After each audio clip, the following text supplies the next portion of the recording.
एवढी मोठी पार्टी आपल्याला त्यांचं कसं जमणार आहे? आम्ही म्हणलं ना आम्ही करून घेतो सगळं, तर ती तयार आहेत तर. नाही नाही, पण तुम्ही एवढ्या मोठ्या गाडीत आले, एवढं तुमचं सगळं आम्ही करायचं आणि हिला सगळं लावायचं म्हणलं, आमच्या दुसऱ्या पोरीला काय करायचं?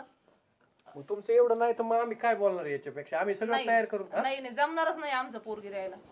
आई आम्ही आमच्या खर्चाने घेतोच ना करून सगळं. अगं आई हा? होऊ दे ना तुम्हाला तिचं. बाकीचं काहीच तुम्हाला ताण देत नाही. नाही नाही, कशाला? एक मिनिट थांबा बस पाहुणे. तुला काय अक्कल आहे का? कुठं बोलावं काय बोलावं? हा आठ नंबरवर सगळं बोलणं झालंय माझं, आणि आता तुझ्या समोर काय म्हणतात ते पाहुणं, तुमची काय अपेक्षा आहे का? आम्हाला फक्त पोरगी दिली तर आम्ही सगळं करतोय ना. आम्ही सगळं घेतो. म्हणजे तुम्ही तुमचं झालं, तुम्ही या पोरीचं करणार चांगलं आणि माझ्या पोरीचं काय करायचं? तुझ्या पोरीचं ही कोणाची आणि ती कोणाची? अहो पण तुम्ही सगळं हिला लावलं, यांच्या टप्परने तर आपल्याला सगळं द्यावं लागेल ना.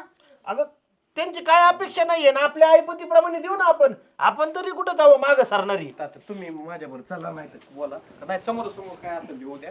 पण तुम्हाला नेमकी नाराजगी कोणत्या गोष्टीची? नाराजगीचा काय विषय? आता तुमच्या बरोबरीने आम्हाला देता येणार नाही, त्याच्यामुळे आम्हाला पोरगी द्यायची नाही. नाही नाही, पोरगी द्यायची नाही म्हणजे अगं वाईट काय या स्थळात? आणि पोरगी द्यायची नाही असं कसं म्हणते तू? अहो ही तुमचीच पोरगी आहे ना, मग आता हिचं चांगलं झालं, ही बघते ना, आम्ही बघू मागं पुढे. अहो, आता पण आमचीच मग झाली हिला- पासोय रे तुम्ही. तुम्ही काय म्हणजे